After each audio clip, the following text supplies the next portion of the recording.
Hello and welcome to your in-depth weekly horoscope for week commencing the 12th of September for the Sun or the Ascendant.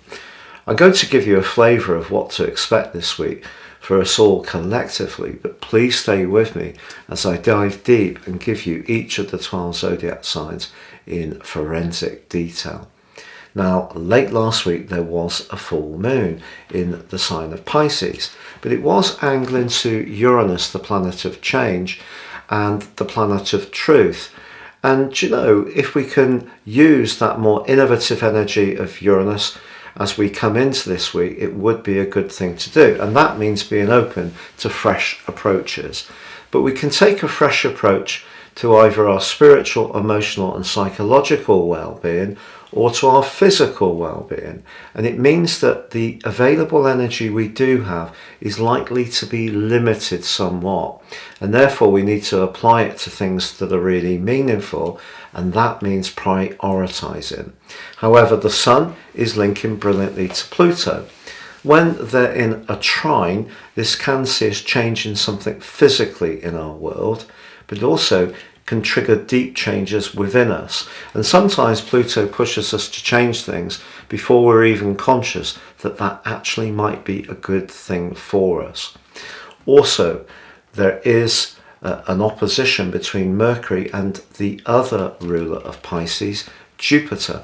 And this is going to be going on right from now, right through to the end of the month. And they're both in retrograde, and in their own way they both have an impact on travel but also ideas. So I think it's important that we stay quite grounded around our ideas and philosophies.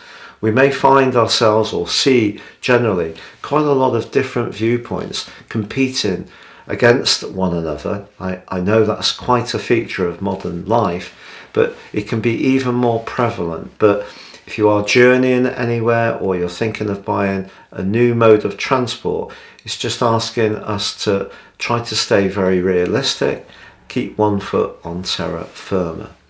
Now, all week, Venus and Mars are also in somewhat of a squabble. And Venus in the sign of Virgo along with the Sun, it's not its best location. It's known as being in full.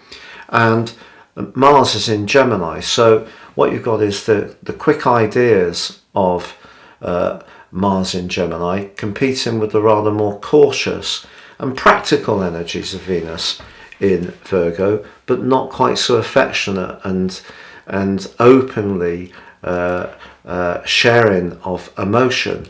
And also the quarter moon, which occurs on Saturday, reflects that square between Venus and Mars because it's in Gemini, and that can create quite a lot of frenetic energy.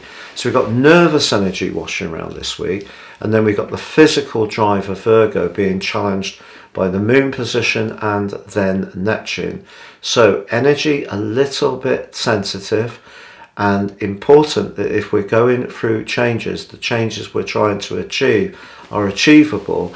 And I think it's just all about slowing things down and just making sure the things we're working on are the most meaningful and important strands and not getting scattered too much. So Pisces, your week commencing the 12th of September forecast sees a continuum of the full moon energy in your sign of last week. So I think relationship matters are really at the heart of this week's energy and your thoughts. Now, in terms of the bigger structural stuff that's been going on for some while, Saturn continues to square with Uranus.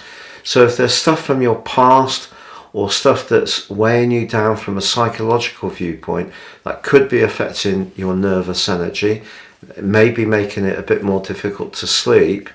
And that energy could also be getting in the way of how you're viewing the state of play in your relationships.